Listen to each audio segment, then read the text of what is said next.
Hi, good evening, everyone. Welcome to our session today. I'm Sean, Assistant Director from Client Investment Specialist Team at Fund Supermart FSM1, Malaysia. So it's my pleasure to moderate today's section together with my two colleagues here, two very experienced speakers from our research team. So firstly, we have Kelvin Call. Kelvin is the Assistant Research Manager at FSM1. He is the CFA charter holder, and then he is expert in equity markets, and then especially in the semiconductor sector and also ASEAN market. So next we have Ting Fong, our Senior Assistant Research Manager. Our Senior Fixed Income Analyst. He is specialist in Malaysian bond and also sukuk market. So tonight we will answer your fiery question. We will introduce you combined perspective from both equities and also fixed income fund to give you more complete view of the market right now. So without further ado, let's get started. So I will start off with the question that actually we collected from the Google link. So the first question will be, what are the fund other than AI fund is worth to invest right now? So I will pass my question to Kelvin. Okay, so to answer the question, I think that it's quite a general answer, because what are the funds that can invest apart from AI fund? I think that there are two types of people that are going to answer this. So I'm not sure that who are you, but I can address on both perspectives. If you are looking for an alternative to diversify across your portfolio, since that you already have a significant portion in the technology related funds or stocks or any assets, and you want to diversify across, probably Asia will be the place that you want to visit. So some of the Asia places like China, Japan, Korea, Taiwan, even our neighborhood, Singapore, even from Malaysia ourselves, I do see some opportunities on the Asian landscape. So if you want to diversify across the technology, Asian will be the options. If you are the person who want to seek for, you just don't want AI, you want to escape from any of the AI, because probably you think that AI is a bubble right now. And let me give you an example. It's like a similar situation where 20 years ago you asked, can I invest in anything that I don't want internet? My answer for you, you can't. Because nowadays the AI is not just in the technology landscape, it's in everywhere. In the consumer, in the material, oil and gas, healthcare, is everywhere. So you can't escape AI because it is already disrupting the industry. That's why I would encourage you to embrace AI, and upon this scenario, look for the teams that can benefit from AI, which at this juncture, I do see that the semiconductor, I do see that the technological landscape, they are the direct beneficiaries from the AI megatrend. So yeah, that's pretty much for my answer. Okay, thank you, Kelvin. So let me summarize a bit. Okay, based on Kelvin's answer, so what we can summarize is basically we will need to diversify our portfolio. We cannot just invest in one AI funds or one AI ETF to just keep our portfolio like that. We need to diversify to other areas, just like Kelvin mentioned. And then the next question, in the future, EV company like BYD or leading semiconductor company, is it will do better in 5 or 10 years time? Okay, so this is two questions where you are asking BYD and also the semiconductor companies. Yes. So I will answer from the BYD perspective, or I will use it a general EV related segments as a method for answering this question. Well, we do see that in the next 5 years, the EV electric vehicles related companies, although in terms of revenue, they can generate a large portion, especially when people are pushing for the EV adoption. But one thing that we find quite interesting is that when you look at the EV market, who are the largest players across? You can see the Tesla, you can see BYD. For batteries, you can see companies like CATL. So you can see that their market, especially for the Chinese market, is quite saturated already. So from the Chinese EV makers, they are trying to distribute their vehicles to ASEAN, to EU, to US. So you can see that they are trying to explore more opportunities across the globe. Back to the question, when we're talking about EV, talking from the next 10 years, I would say that probably we are still too early to answer that. So to answer your question, is this a good time for a very long-term investment for EV, I would say that probably you should hold or take a closer monitoring on this sector. The next question, the semiconductor. I would say that the semiconductor companies, semiconductor, they have a lot of segments, but nowadays we can see that the most concentrated portion is within the AI-related exposure. So if you want to invest in the semiconductor companies, I would encourage you to look for the AI-related exposure. Well, within the current situation, we do see that the manufacturers, for some of the examples, TSMC, foundries, or some of the examples like memory players, SK Hynix, Samsung. Samsung, I mean, two hours ago, they just released their latest guidance where you can see that superb guidance. So these are places that if you want to invest in AI-related exposure, invest in memory, invest in foundry. So in short, for the AI-related, be it EV or maybe the semiconductor, actually it's not a bubble yet, right? Yeah, I would say that we are still quite far. I mean, we are still quite far away from the bubble. Okay, thank you, Kelvin. And then there is a following question that related to this the semiconductor. We have a very specific question on the client is asking about two ETF, a very specific, they're giving the name. There's one ETF in Shenzhen Stock Exchange, 159939, and then versus the others ETF that listed in Hong Kong Exchange, 3119. So which is better to choose and what are their advantage and disadvantage? And a note for the investor out there, actually these two ETF is related to semiconductor. Okay, well, from my perspective, if I want to invest in the semiconductor exposure, I will go for 3119 instead of the Chinese semicon. So what's the reason of this? If you are investing, just for some investors' context, if you are investing into the Shenzhen ETF, it's a Chinese semiconductor ETF, while the 3119 refers to the Asian semiconductor ETF.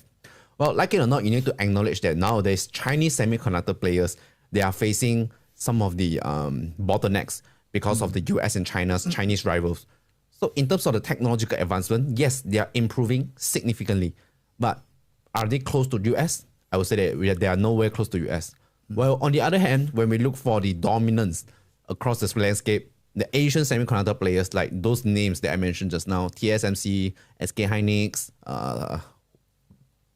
and Samsung Electronics. So these players, they are the big chunk in the 3119 ETF. So if I want to compare between these two, I will go for the ETF that give me more certainties, especially with nowadays environment. So I will pick 3119 for my choices. Okay, thank you, Kevin. And then another thing to note is basically in our platform, we are able to invest in ETF by regular saving plan. So currently we are having a promotion of 0% for the regular saving plan that when you invest in ETF. So for the two ETF that mentioned just now, one thing to note is for Shenzhen ETF, you are not able to invest through the regular saving plan. This is another thing for you to note. And then I have a next question to our Ting Fong here. Okay, is it a good time to buy bond right now, especially when currently the geopolitical versus US and also Iran? Yes, one of the elephants in the room that we haven't really discussed is about the Strait of Hormuz. Basically, the US-Iran conflict that has actually essentially closed much of the oil as well as fertilizer transit between Middle East as well as basically some of the globe. And one of the things that it would basically affect is we would actually see higher inflation numbers, reflected in higher fuel prices, which in Malaysia context, we are more lucky in that sense. We have Malaysia government basically subsidizing our petrol prices. But in other countries, US, Australia, Singapore, they are facing higher fuel prices, higher petrol prices. And that would actually reflect in their inflation numbers going forward. Basically, we will be seeing it very quickly. So the next month inflation numbers, which is the March one, we will actually see what's the impact, what's the numbers are like in the US, SG, and as well as Australian inflation numbers, just to speak a few. And with that said, central banks, they are very aware of inflation rates per se, because it's going to affect citizens, as well as it's going to affect unemployment everyone. rates as well in another sense. So that's why where previously central banks, they are actually leans towards rate cut, want to reduce the cash rate and all that, but now they're actually leaning towards more of holding the rates, or some of them are also speaking of rate hikes, potential rate hikes, particularly when we see Australia, they have actually rate hiked twice in 2026. Now the cash rate is 4.1%. And with all this said, is it a good time to buy bonds now? I would frame it as, is it the best time to buy bond? Not yet the best time to buy bond, because we haven't really see how inflation numbers are going to appear. How basically when we want to buy bonds, we want the certainties that investors want. But now we have the uncertainty of we aren't really sure where inflation numbers are going to hit, how hard it might hit. So that's one of the factors that investors we have to consider when they look at bonds in particular. But with that said, cash rate in Australia, as well as the yield curve in general, they've actually adjusted higher, in parallel with the higher expected inflation numbers. And we are seeing some higher yields in some of the markets, like just say Australia in particular. Some of the bonds, they're actually yielding around 6%, 5 high to 6%. And if you are an investors that are actually looking to buy and hold, it's actually one of the time that you can consider some of the markets. Is it Australia? Is it Singapore, where they have actually adjusted higher as well? Malaysia itself, we have adjusted higher in terms of the yield curve, but it's not as in depth or as serious as what we have seen in Australia, USD, and Singapore markets. So for now, it might not be the best timing if the investors are looking for if they are in terms of buying bonds, it might not be the best timing, but it's actually a very good timing to see if the yield actually the yield curve or the yield that you are getting is actually appetizing to you. In short, should I say, if I'm Malaysian, in short, is it okay that I just invest in Malaysian bond because it's without any currency movement? Okay. Is it safe for now?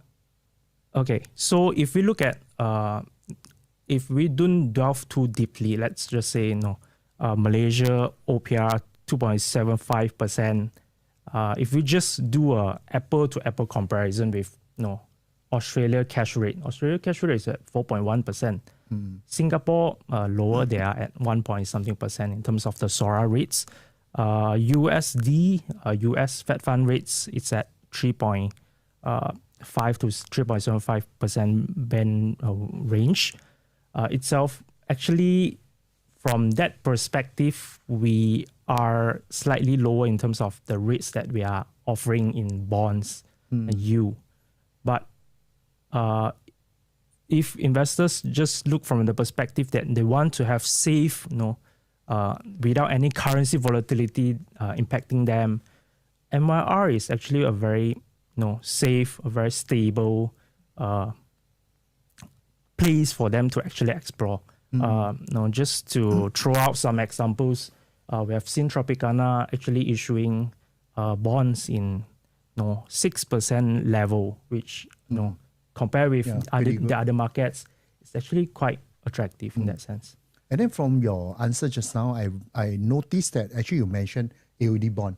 So AUD bond for now, I think because the currency AUD versus Malaysia also quite close, and also they are offering quite high yields. So I think that will be one of the opportunity for investors as well, right?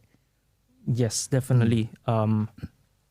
Because when we compare AUD and MR itself, we have seen quite some volatility in terms of the currency. So previously we were seeing AUD to MR at around 3 times level. Now it's at 2.8 and previously 2.7 level. There is volatility in that sense. But if you have natural needs for foreign currencies, AUD, be it AUD, be it SGD when you want to travel, be it USD, SGD, AUD, there are bonds available for you to actually consider. Yeah. Okay. Thank you, Ting Fong. Okay. There's another question that I get here. Given the withdrawal of the 10% withholding tax on Malaysia REITs, so what is the impact on investor? Will the REITs being taxed and investor being taxed at the same time, or just the investor being taxed? I think for this question, I will take. Basically, the government Malaysia government just announced that the REITs, if you buy REITs in the stock market, previously you will need to pay the 10% withholding tax. How you pay it?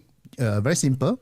When the REITs pay out the dividends, actually automatically you will receive the net return, which is the 90% of the dividends. And then 10% automatically will be deducted and pay for the tax. But on 2026 onwards, government has changed the rules. Means you have to declare the dividend that you receive from Malaysia REITs. And then how do you declare? You have to declare in your personal income tax. So when what is the impact compared to previously, before 2026? The impact is, firstly, you are paying higher withholding tax because previously you are paying 10%. But based on the current structure, you have to declare the dividends together with all your other income. So it will make up the tax going to pay higher following by your income tax structure. So it will depend. Okay, for example, if I'm paying the 20% tax bracket, so my dividend also need to follow my personal income tax bracket lah. So there will be the impact lah. But in terms of the risk yield, it won't have any impact. Okay, let us go for another question. Okay, actually, I received quite a few questions on this lah. So I will summarize it under one question. Should I buy the dip for S&P 500?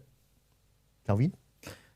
Okay, that's the $1 million question, where personally I also want to know when is the dip for S&P 500. Well, what I want to say here is everyone is always trying to catch the bottom of the market, where in reality, to be frank, you can't.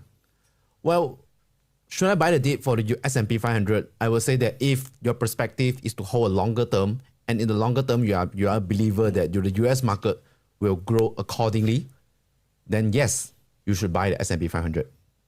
At the same time, tactically, we do think that for the S&P 500, there are some of the headwinds for now. Like it or not, you need to admit that the US, Iran, and also the Iraq war, some of the facts like inflation, some of the facts like their fragile economy. So these are all the structural issue for US itself. And not to mention that there are one president that they are full of unpredictability. So these are the risks that if you want to invest in S&P, you need to bear. Nevertheless, it depends on the horizon. If your investment horizon is just about 1 year, 2 years, I will encourage you not to. But if your investment horizon is just beyond 5 years, 5 to 10 years, then I would think that by regular savings plan, meaning that you just invest in a portion of your money into the S&P 500, let's say, for example, ETF, VOO, SPY, these are the two famous ones. Just invest in it on a monthly basis. You can effectively mitigate the price impact from the US market. Means that regardless the price goes up, you buy. The price comes down, you buy. So via this method, in the long term, as long as the US market is growing steadily, you will earn money from that. So my answer, you can't predict the dip, but you can be disciplined by having a regular savings plan, as long as you are a believer of a US long-term growth. Okay, actually, I saw a new question. I think it's also related to the S&P 500. So let me read it out. With the US debt and approaching 40 trillion, do you anticipate a total meltdown of Wall Street and also its bond? So if not 40 trillion, what is the debt figure that makes the debt servicing untenable? Okay, well, that's another question that concerning a lot of people talking about US debt. My answer to this, it won't, at least at the foreseeable future. Why? First thing, we need to acknowledge that the US debt is really an alarm for us, where the debt is keep on climbing and climbing and climbing.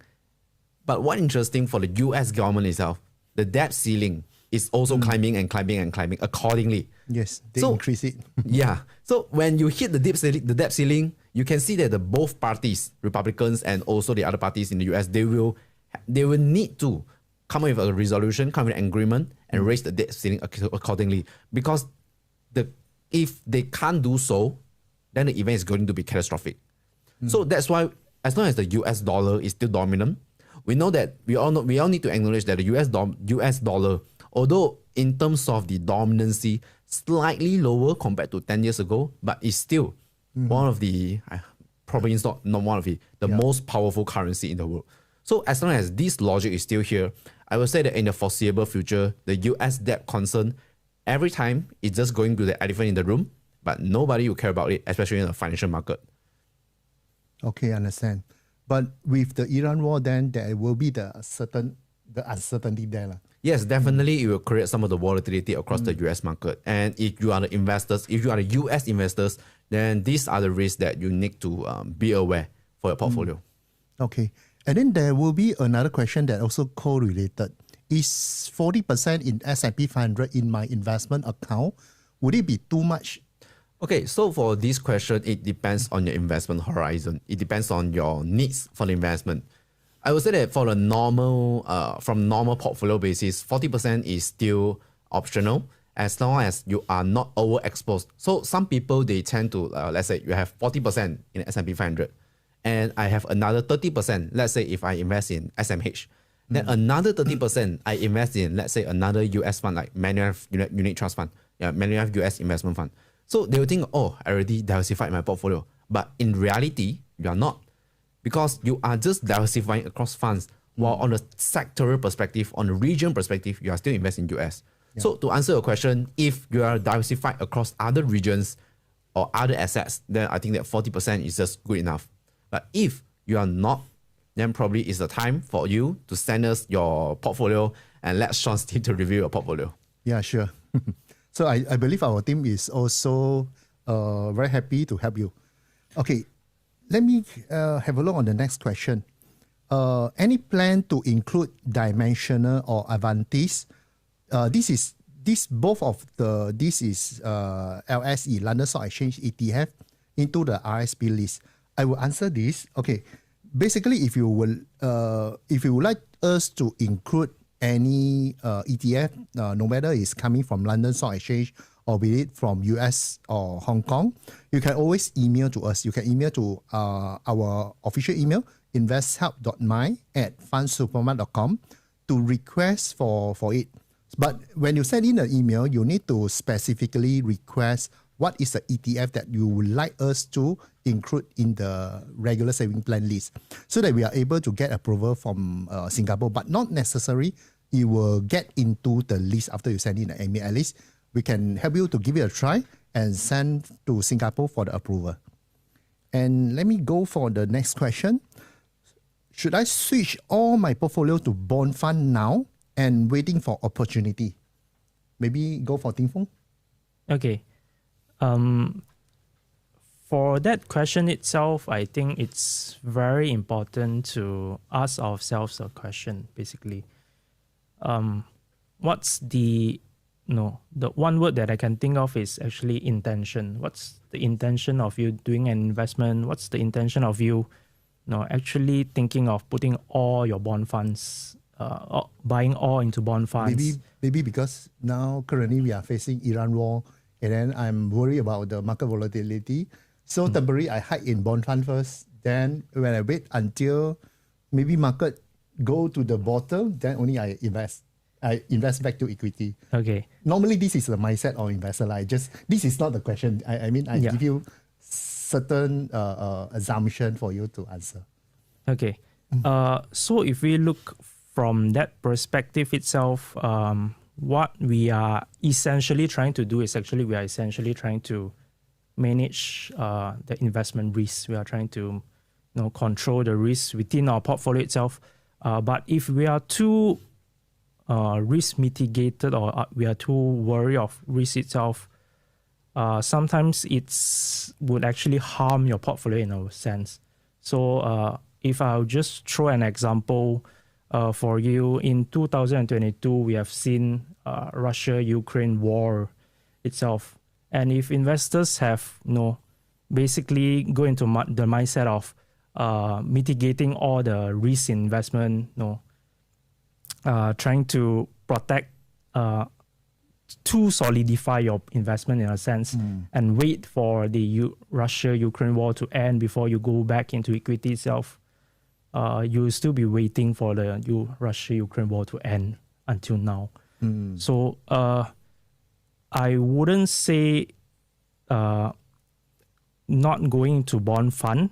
Bond fund is a very good choice when you want to actually have a very stable, have a very predictable stream of incomes coming into you. Same goes to bond and bond fund. But definitely you still want to have a portion of your investment in equity. So if I may illustrate as well, so let's say if you watch sports, if you watch football, you know that in a team itself, you need a defender and you also need striker. Bond fund is more of like a striker, it's more like a defender player. So it actually defends your portfolio, defends your investment return. But you would definitely need striker as well to actually enhance, to actually amplify your investment return in that sense. So going all into bond fund or bond just to protect your investment portfolio, sometimes it actually cause more harm than actually do good for you. Especially when during this time, when you perform any tactical movement, also you will harm the portfolio. Yes. Kelvin, anything to add? Yeah, I would like to chip in because this is another common question that we face probably on a daily basis. Well, there is a saying that in the street, when is the best time to invest in market? Yesterday. Because every single time you will find like, I should invest in this because it has up by so much. And every single time when the market is down, you will say, I should sell it earlier. When in reality, I would say that no one has the ability to predict what's going to happen in the future. So what Tim Fu has mentioned is quite correct. Where he mentioned that in a team, you need to have both. You need to have striker, you need to have defender. So defender, it can be bond fund, it can be bond, and even it can be cash or cash fund itself. For striker, typically it's the equity market for normal retail investors. So it's just investment is about how you strike a balance between this. If you are really think that you are a believer that we are having a nuclear war soon, the world is going to end, then my suggestion for you is not to buy investment, is to buy the biscuit and store in your house. Yeah, but in reality, I would say that you can't predict the market. You can't predict what's going to happen next. But we as an investment, our belief is in the long term, the investment market will run smooth. We as a human being, we can live happily in the world. So in order to live happily in the world, we need to have certain kind of financial goal. So for me personally, I wouldn't take war as an assumption in my investment because you can't predict a war. But what can you do? Be disciplined, stay invested, and once the market rebound, that's the point of time when you decided when you want to sell or you take profit or you continue investment. So I would say that stay invested probably is the best way to navigate the current environment. Yeah, correct. I think for this question, I can add on a bit also. Okay, by our experience as a client investment specialist team, what actually you can do during this time is you can move a little bit of your holding to bond fund. Be it say means if your equity holdings actually make some pretty handsome profit already, for example, like 20 or 30%. During this volatile time, if you want to preserve the profit that actually you are making, you can just move over the profit to bond fund, just as the temporary parking. And then after that, you can go back to the market when you feel the market correction is on the way or over? Let us proceed to next question. Okay, the next question will be very much on the single stock or maybe single unit trust fund view lah. So, what is your view on SOFI? Okay, that's another stocks that a lot of people are talking about. So I don't think that I can comment specifically on these stocks. I do think that I can comment on a broader perspective. Okay, sure. Well, from the SOFI is you can think of like a fintech companies where it's a combination of technology and financial. And at this point of time, we can see that from the US financial market itself, from the US, you can see that some of the smaller banking sectors, they are struggling because of the private credits, because of some of the uncertainties, the looming uncertainties. And you can look at their GDP. All these economic data is just pointed towards one single path, where the US economy currently is fragile. So at this point of time, I wouldn't go for these stocks because simply say that me as a Malaysian, I got no idea what's exactly happening in the US itself. So at this point of time, if I want to chase for these kind of stocks, I would say that probably from the risk perspective, it could bring too much of unnecessary risk to my portfolio. If I want to invest, I would select over a broader perspective where SOFI is inside. If I really have the perspective of I want to have exposure in the US financial market, then I'll go for this ETF instead of the single stock. Because from the risk management perspective, I don't think it's a good choice for me. Okay, thank you, Kelvin. And then there's another question. What is your view on KF Core Income Fund? I think a lot of clients asking this question, given the current global market concern. Okay, for KF Core Income Fund, to be honest, also another question that we face very frequent. Well, to be frank, that we need to acknowledge the fund performance is quite lackluster. I think since earlier last year, it's quite lackluster. So one thing, the reason of the lackluster performance of the fund, then when we evaluate this fund, we evaluate from the perspective where, is it the fund manager is not doing his job? Is he sleeping? Or the market is not reacting? Well, when you look at the market, especially the Malaysia small cap market, last year is really underperforming. And even for this year itself, compared against the majority of the peers, FBN small cap is just simply lackluster this year. So as a reflection of a KF Core Income, where a large part of the portfolio is within the small and the mid cap players, theoretically and naturally, this fund will suffer from the recent development. So to answer the question, should I cut loss for this fund? I would say that from the portfolio perspective, if you are still have the ability to bear the volatility, me personally, I will take this opportunity to average down instead. Okay, why? When you are investing into the Malaysian unit trust, the Malaysia fund, you are investing in the ability of the fund manager.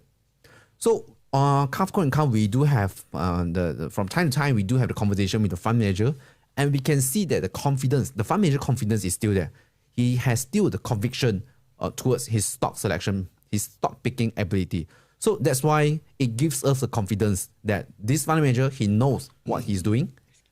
And yeah, these are the reasons that we think it shouldn't be a reason that we call a sell for this one simply because the Malaysia small cap markets is not performing well.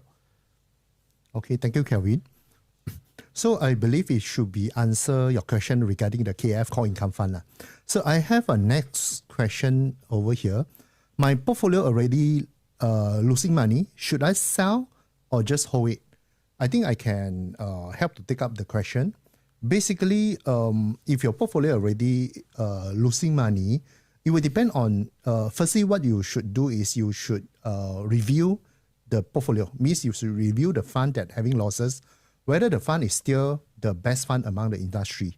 If the fund is still the best fund among the industry and the losing is caused by the market, because of a market sentiments or other market reason, then I think you should hold it.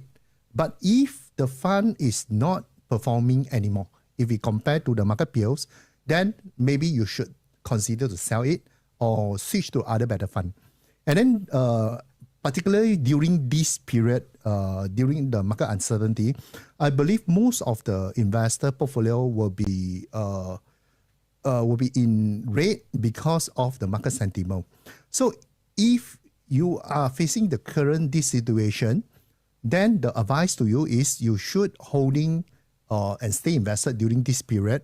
At the same time, you should invest via the regular saving plan. Means you should invest regularly so that you are able to average the cost during this period, so that you are able to buy more unit during market dip time, and then it will help you to average the cost effectively. Anything to add on, Kevin?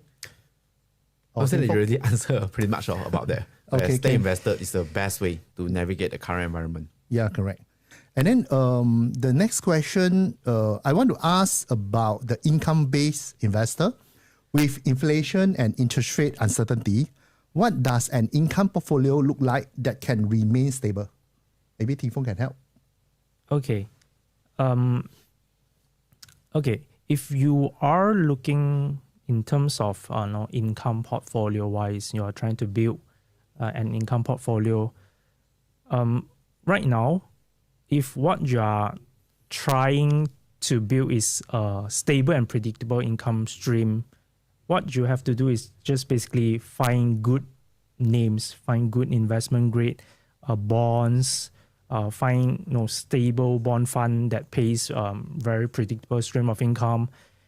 And basically, let's say you can have bond A, bond B, bond C in it, and then you can also add in a bond fund.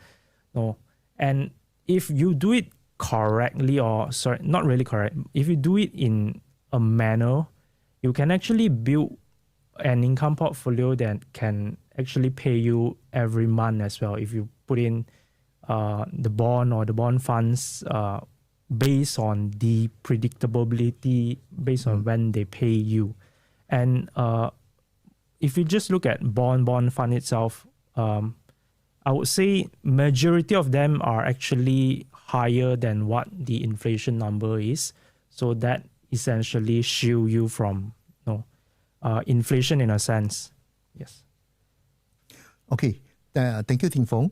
I think we just need to clear off the last two questions in the Google Sheet.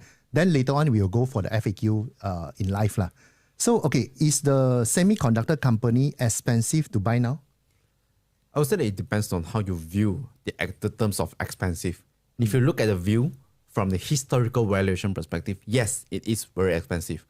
But nevertheless, when you are investing into the semiconductor, means that you are investing in the future. When we are looking at the earnings, especially when we look at the fabless companies, for example, like NVIDIA's, AMD, Broadcom, these companies, the earnings is, I would say, it's simply crazy. It's beating the market expectation, it's beating the guidance, it's beating the unrealistic consensus. But you can see the result, especially from these fabless companies. I will use the past quarter as an example. The result is quite lackluster. It's quite flat. Despite that, they can deliver this kind of the crazy earnings. So I would say that in terms of the market, they are very skeptical. I mean, simply say it's not just because of the company itself. It's also from the macro perspective. So at this point of time, what semiconductor that I want to invest in? So I will use a scale of 100%. If I have 100% of my fund and I just purely want to invest in a semiconductor, what I'm going to do? I will put probably 40% of my fund to invest in, let's say, SMH, the global semiconductor. I mean, SMH is US semiconductor, but at the same time, some companies like TSMC, ASML, you have the exposure for the global semiconductor. Another 60% of the fund, probably I will allocate, depends on the striker and defender basis. If I want to go striker, I want to go more offensive, I will go for the Asian semiconductor. Because Asian semiconductor, like it or not, nowadays people are talking about the custom ASICs versus NVIDIA's GPU versus TPU or NPU or XPU or whatever it is. Ultimately, there are only one companies that can produce this kind of advanced chips, TSMC. So you need these certainties to buy into semiconductor. And if you want the exposure to this, I do think that the Asian semiconductor do give you this opportunity. And at the same time, the manufacturing supply chain, not to mention that Japanese companies, you still recall like Tokyo Electron, even like Disco, these companies, they supply the equipment, they supply the material to the foundries, to the midstream companies. So I will say that I will hold a neutral stance for SMH, for the US Semiconductor. I will hold an overweight stance for Asia Semiconductor. That's my answer for that. Okay, thank you. And then is resources and commodity ETF worth investing right now? Well, that's a tough question. Okay. Well, resources and commodity ETF. I would say that personally, I wouldn't invest in a resources ETF. Why? It's because if you want to invest in something that you have a strong conviction inside, let's say if I'm a believer that nickel, I'm the expert because I'm working in this industry, I know very well that how nickel is going to work. And I do believe that nickel price will grow strong in the future. Mm-hmm. So I want to gain exposure, then I buy into the commodity ETF or some of the assets that have a part of nickel as the exposure. So even though I'm correct in the nickel part, sometimes I can't predict another portions of this of the investment instruments. Mm-hmm. So that's why personally I wouldn't recommend you to do so unless that you have a very strong conviction that in the future these kind of materials, like let's say for example people like precious metal, they believe in the precious metal as a whole, then this is a good time for you to invest in a commodity related instruments. But for me personally, if I really want to invest in a single commodities, I will go for a single commodities ETF instead. Will do. Okay, understand that. And then, okay, we will go for the live FAQ right now. Okay, for the live FAQ, I think we will go for the question over here. Which bond fund do you recommend in US market? Well, at this point of time, for the retail fund, we don't have a very good option for US bond fund. But if you are a wholesale investors, then you can probably think of the RHB American Select Income Fund. Okay, this is one of the bond fund, US bond fund that we think worth highlighting. But with the inflation and also interest rate risk right now, is it US is the best market to go for the bond fund? Or maybe we should stay in local or maybe other places? Well, probably if inflation, if the war is so concerning you, I wouldn't recommend you to go for the global exposure at this juncture. Probably Ting Feng can chip in if you do have another option.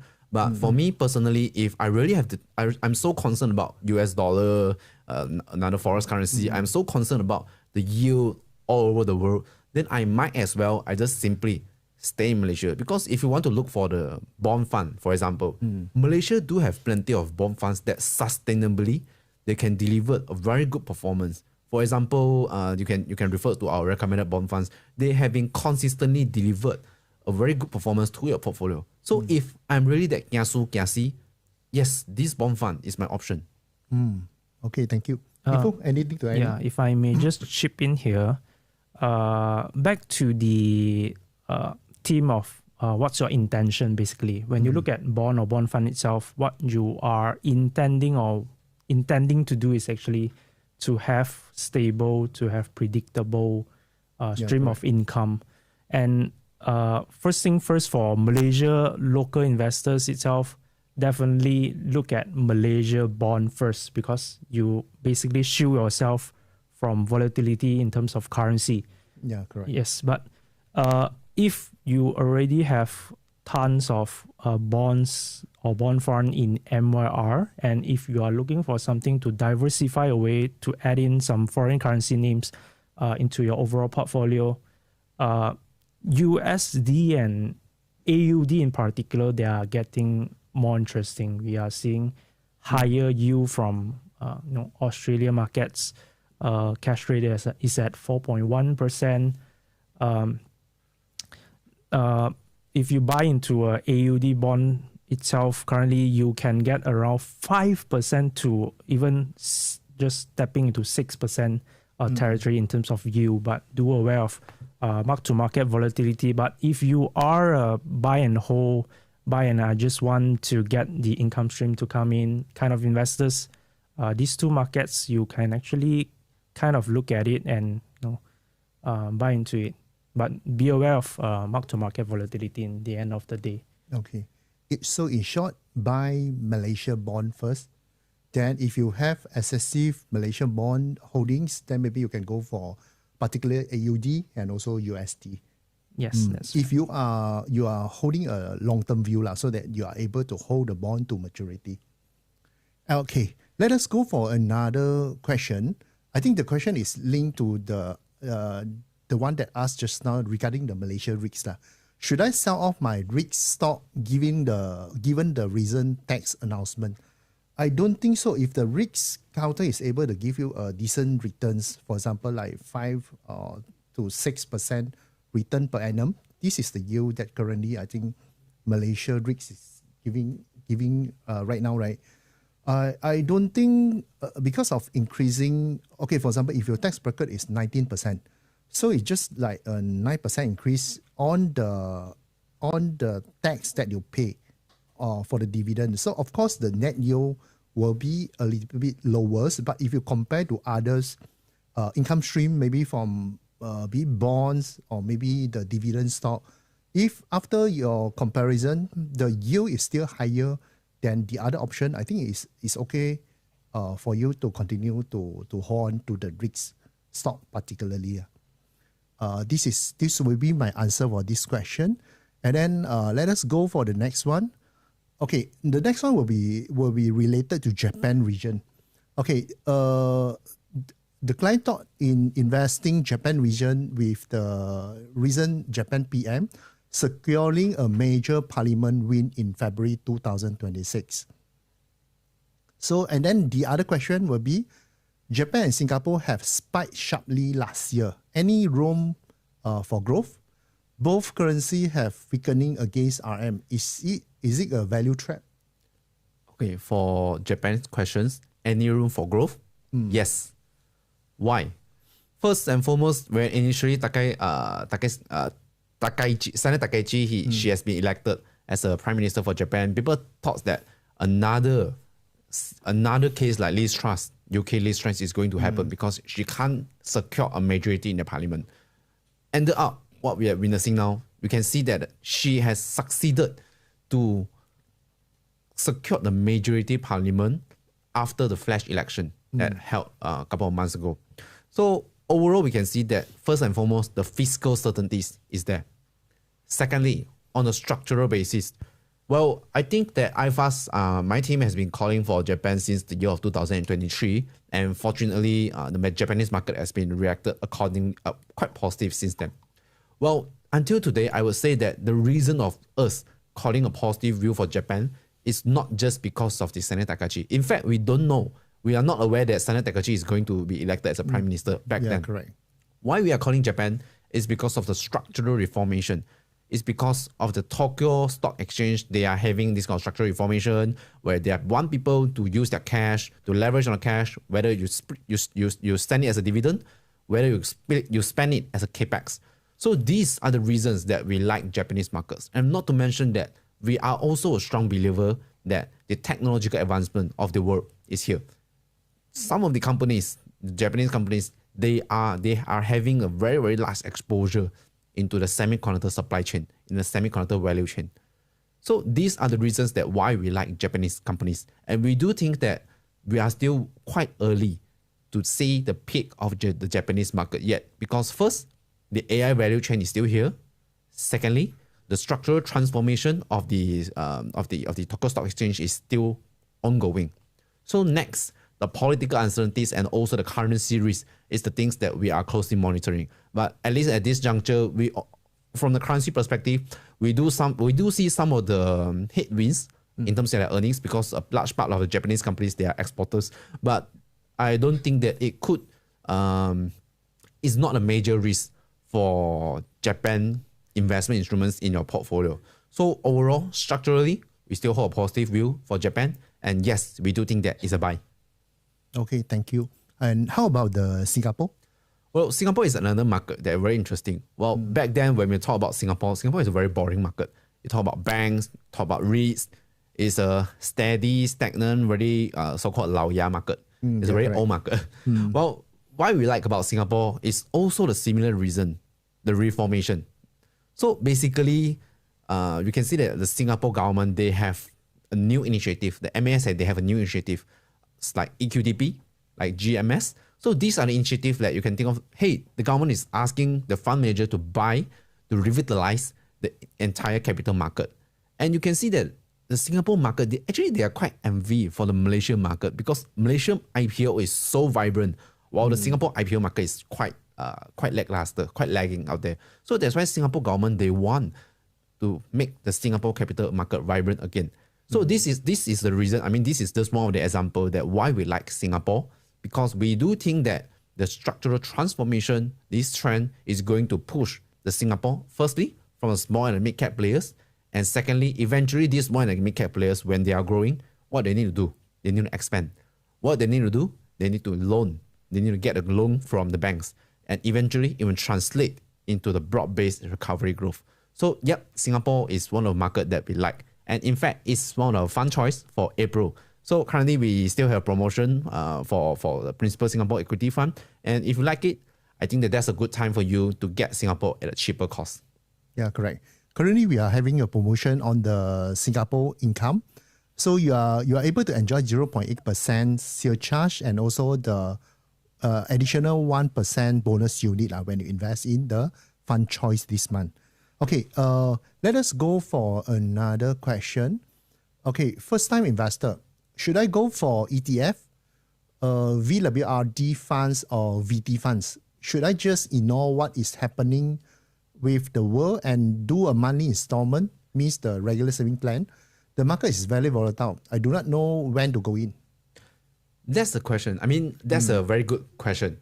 I like the audience because he or she, he know that the regular savings plan is the best way to navigate the market. So I would say that if you got no idea when is a good time, when is a bad time, just simply put your money inside on a regular basis.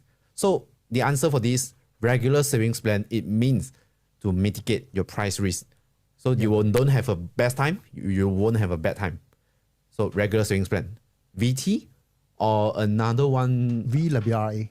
Should be the LSE Vanguard World. I would say that LSE might be the better option if you want to compare against these two, because LSE, you do have a better tax treatment for Malaysian investors. Okay, maybe one thing to add on is for LSE compared to US counterparty. For US, you will need to pay a 30% withholding tax. Whereas when you invest in London Stock Exchange ETF, you just need to pay a 15% withholding tax compared to the US counterparty. Okay, let's go for the next question. Is buying oil-related ETF one of the way to diversifying or hedging? Because I'm not interested to invest in bond. Tim4 is going to be sad for that. Okay, anyway, if you want to hedge against your portfolio, then yes, oil or these kind of commodities might be the good options for you to hedge against some of the risk.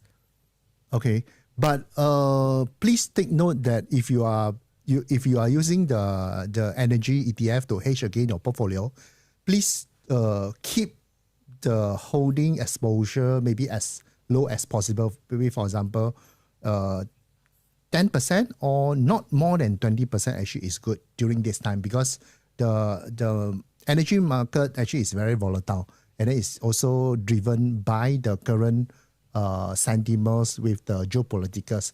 So beware of the risk when you want to hedge against your portfolio. Okay, let us go for the next one.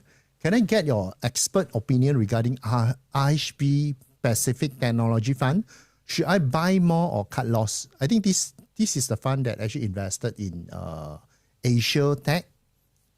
Yeah, for Asian Tech, I would say that, okay, definitely I can't comment because I got no idea on he or her portfolio. Okay. But from my perspective, I will buy more. And in fact, personally, I did bought more Asian Tech amidst the current environment, because I do see that the earnings and also the valuation, the price that given by the market is having a divergence. So that's why I did bought more for the Asia Tech market. To answer your question, simply say, what if let's say you just have 100% of your portfolio invested in this stock, in this fund, yeah. I would say that average down probably is a better option. Okay, sure. And comparing with RHB Pacific Fund, I think it's a following question. Is TA Asia Absolute Alpha Fund a better alternative? Well, that's a tricky question because the TA fund is not available on the FSM platform. So I don't think that I can comment on this. Okay, sure. Then we will skip this question. Okay, after this oil crisis, people start looking at new energy. So what is your view on these sectors? Any recommended stock or ETF? And how about the aerospace and also defense ETF? Well, personally, I do think that this kind of a thematic play is, they will always have this kind of thematic play. Like if you still recall, back then during COVID, people are talking about healthcare, people are talking about glove, people are talking about vaccination. Nowadays, you can see that people are really talking about this. And what interestingly, 3 years ago, when the market is so vibrant, people are talking about pet economy. People are talking about water. So nowadays, because of the war, people are talking about defensive. People are talking about aerospace. Yeah, correct. I would say that if you want to invest in it because you know it well, feel free to do so because it aligns with your view.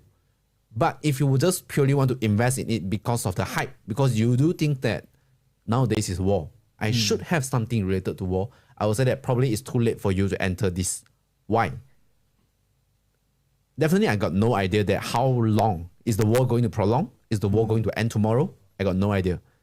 But the moment when you have these thoughts in your mind that I should have the exposure, you need to think of the market, the people around you, probably they already have these thoughts. So if you want to enter the market at this juncture purely because you have these thoughts, probably it's too late. And what if after you enter this stock without knowing it in and out, tomorrow the war is going to end? What if? So the risk of making mistake is extremely high at this juncture. Yeah, so correct. personally, I would recommend if you got idea about what's happening next, feel free to do so. But bear in mind that this kind of tactical play, you shouldn't treat it as a core portfolio. Core portfolio means that theoretically it's beyond 50% of portfolio. Okay, maybe I can summarize a bit on this. For the tactical play, normally when it comes to investing, we need to invest in something that we know, personally we know for, and then we are well-versed for. So if you are just hearsay, maybe an energy ETF is going to dominate in the next 3 years, 2 years, or maybe defense or maybe others ETF, we will suggest you not to take the risk. Instead of going into the tactical play, you should invest in a more diversified regional fund or ETF that cover everything. Okay, let's just go for the next one. Isn't it US bond fund distribution subject to 30% withholding tax? Wei Ting Fong? Okay. But But I believe that for the US bond fund, certain bond ETF, especially those treasury ETF, actually instead of the 30% withholding tax, will be refund after certain of the period. Yep. Yes, and if I may just chip in as well, if you are frankly worried about withholding tax issue itself, there are many actually individual US bonds, USD bonds for you to consider as well. We have names like Petrobras, so it's a Petronas version in Brazil, which is offering 5.4% level, which you can consider as well. And that's without the fuss of 30% withholding tax, if there's any issue with that. Okay, sure. And then I saw another question. We are jumping into another region. So what is your opinion on Europe markets? Take advice from FSM1 event January, means our event in beginning of the year, and have made into invest European Equity Alpha. But this fund didn't actually performing. Yeah, we do acknowledge that for the Europe market is relatively sluggish at the first quarter of the year.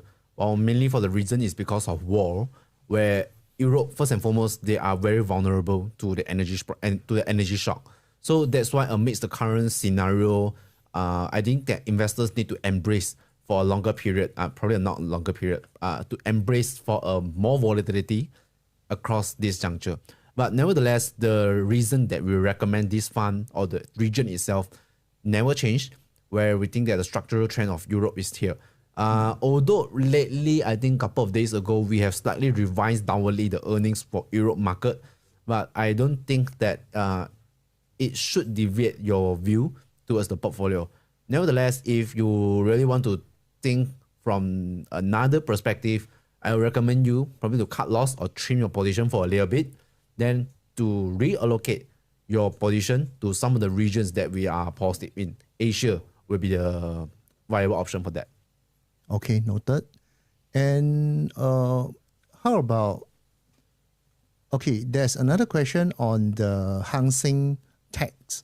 So here mentioned 3067, 9067, which is the ETF code in the Hang Seng Tech has not been performing well. Any thought on China Tech and its future outlook? Well, for the Chinese technology, is like just like what I mentioned. So I just simply go. I mean, I just quickly go through where this tech. I mean, the Chinese technology is advancing, but in terms of the dominance, it's still quite far away from the US, the Tylo of the world. So that's why we think that in terms of betting, in terms of hoping that you invest in it, you're hoping for the future. I will go for the semiconductor exposure instead. So the semiconductor, I'm referring to the Asian semiconductor instead of you are so concentrate into the Chinese technology. Because another thing that if you want to invest in Chinese technology, one thing you need to take note is the policy risk. Where currently we do see some of the tailwinds from the policy, where based on the latest policy developments, apparently the government is so positive in pushing the technology, pushing this sector. So that's why I would encourage you to hold it into your portfolio, but at the same time, also look for another alternative where I think that Asian technology might offer you this kind of opportunity. So the Asian Semicon is the one that we discussed just now, which is 3119, right? Yep. Okay. And do you still have hope on China? Since we talk about China, do you still have hope on China in the near term or mid-term? Do I still have hope? Yes, definitely. Okay. Well, definitely when we look at China, it's very a top-down perspective market, where if you can see, interestingly, when Chinese market, especially those sector performance, when the government focus in within these sectors can perform extremely well. I will just use EV as example. Like a couple of years ago, when the Chinese government, they want to push the electrical vehicles, they want to push renewable energies, these sectors, they are booming. Back then, when the government want to push the property sectors, you can see the property sectors are booming. And ironically, when the government want to penalize this sector, the property sector, some of the e-commerce players, they are suffering. So it's very a top-down market. So what we can see from the Chinese market now is the government focus is very emphasized on the self-reliance technology. So that's why, to answer the previous question as well, I do think that the whole is a better option for now, because we think if we want to trim or sell it at this juncture, it's too wasted. Because like it or not, Chinese market is also suffering from the macro backdrop. And if you sell it now, basically you are selling at the losses. So basically, China is still the second big economy in the world. So it's not the market that we can ignore or avoid, especially in investing. And okay, we have another question. I think we are going around the world. So there's one question in Facebook asking about Vietnam, India, and Indonesia. Okay, so this is a question. I'm thinking to DCA, dollar cost averaging a small portion up to 5% of my fund into the ETF in Vietnam, India, and Indonesia. So how do you think they will perform in the next 5 years, and which one is more recommended? Well, coincidentally, I'm an ASEAN analyst where I mean, these are the write-up that I produce on a daily basis. Well, for Vietnam, Indian, and Indonesia, it's quite tough for me to comment accordingly. But overall, out of these three regions, I would recommend to go for Vietnam instead. Why not Indonesia? Firstly, it's because of their governance issue, where recently they just faced the downgrade from the MSCI, which I think that is is alarming for us. For Indian, similar issue, valuation is one of the reasons. Secondly, is also the governance. So if I want to invest in a country that I will say that these three regions, they have their respective issues. I will go for the region that can give me, that potentially can give me the highest opportunity. So across these three regions, I will go for Vietnam. Okay. Particularly, if we want to invest in Vietnam, is there any fund or ETF that we can invest in? Yeah. In our platform, I will recommend you to use unit trust compared to ETF, because if you want to invest in Vietnam, such an frontier market, you need the local expertise to invest for you instead of ETF that invest in a broad base. So for unit trust in our platform, we do have the Principal Vietnam Fund. We do have the United Vietnam Fund. So these two are the options. Okay. Thanks, Kelvin. Okay, I think this question I will skip is similar as per the question that we asked. Comment on India. ChatGPT highly recommended India, but your research article is stated otherwise. I think Kelvin already answered the question. And let us go for the, I think we will go for the last three questions. So I'm holding RHB stock now with 25% in profit. The dividend is attractive as well. I plan to continue holding on, but should I buy more unit at current higher price? Okay, for this question, I would say that, like what Ting Feng mentioned, it depends on your intention. If you are comfortable with your current holdings, then I would suggest you not overexpose yourself in a certain risk. But if your intention is to maximize the gain, then yeah, probably I think that, especially when nowadays I'm referring to the Bursa Finance Index as a whole. The sector is being penalized because of the macro backdrop. And when we look at the domestic landscape, we do see that the banking sector, they still have some tailwinds to go. So yeah, it depends on the intention. If your intention is to have the more capital growth, then yes, I will do so. Okay. And there's another question regarding gold. What are your thoughts on investing in gold? Is there any other option to retail investor other than buying physical gold, digital gold, or paper gold? Alternative, does silver offer more room for growth? And there's another similar question. Should I invest in gold ETF now? And why during war, the gold price also dropped? Ting Feng, you want to answer this? Okay. To be honest, I wouldn't say myself as an expert in gold itself. And in IFAS or in FSM1, we aren't an advocator for gold in that sense, because we don't really feel that there is intrinsic value in holding gold.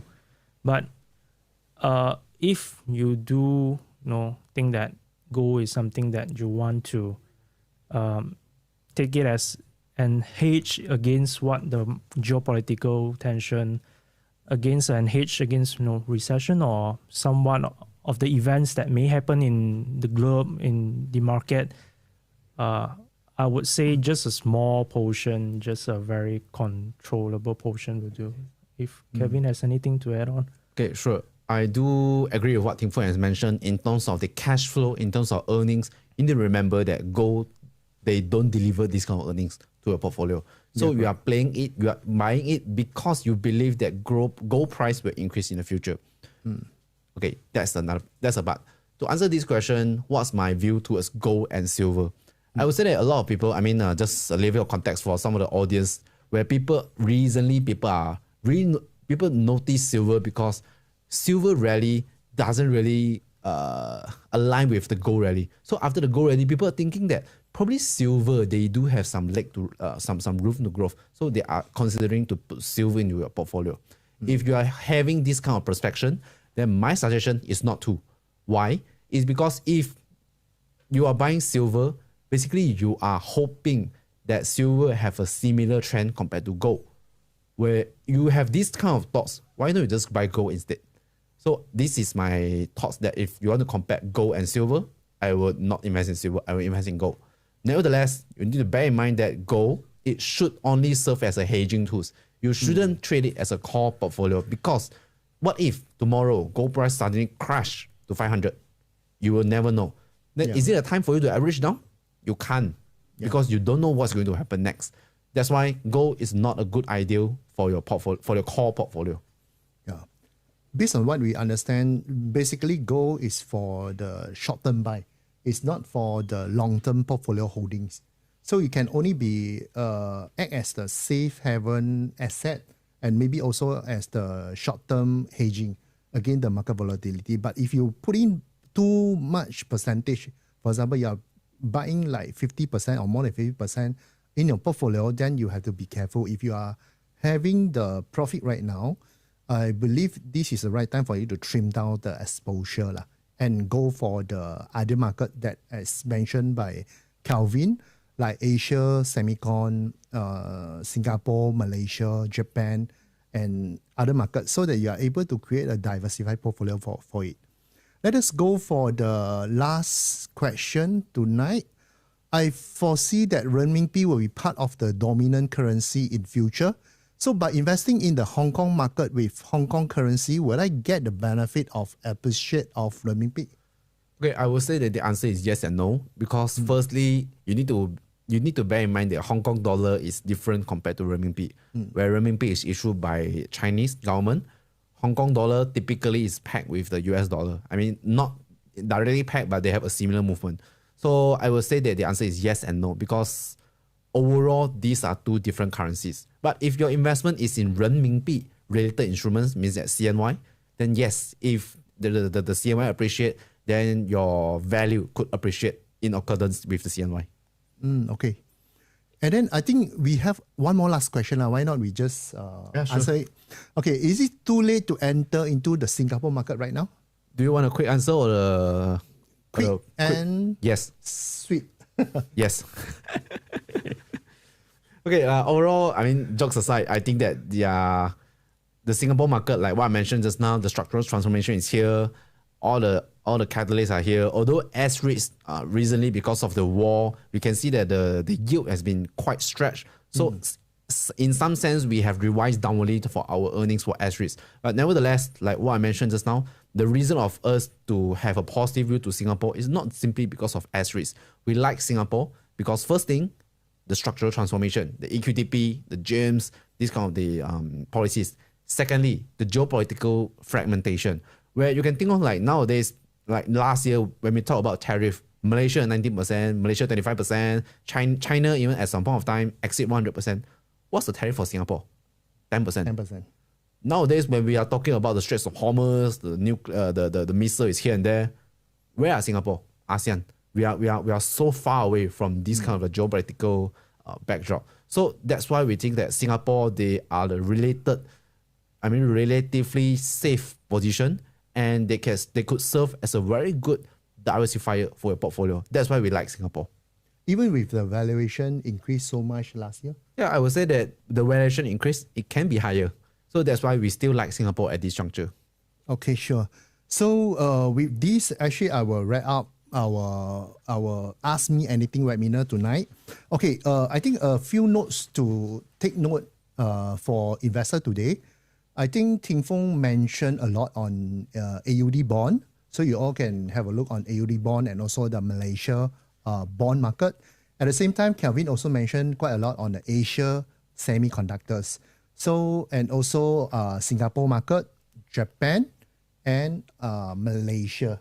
So with this, I would like to shout out a little bit on the current campaign that we have at our platform, FSM platform, to help you to get cheaper sale charge by investing during this time.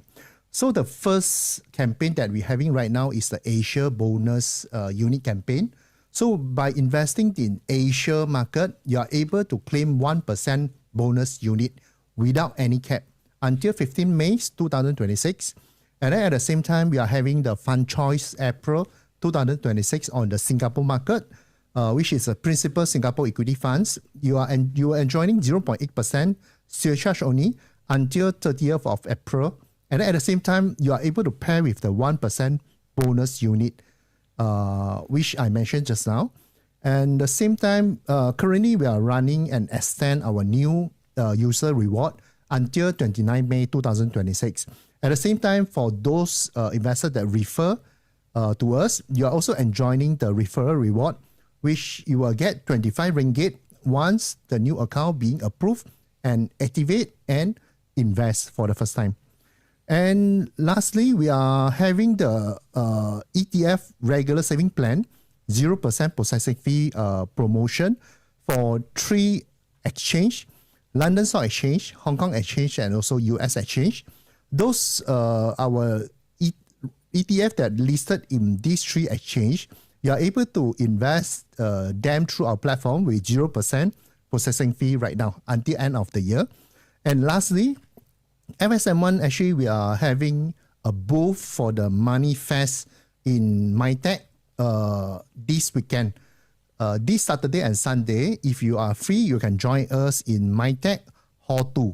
So we have a booth over here. You can come over to visit us, visit our research team, and also can visit our client investment specialist team to have a talk with us and seek for the help and let us know how we can help you during this time.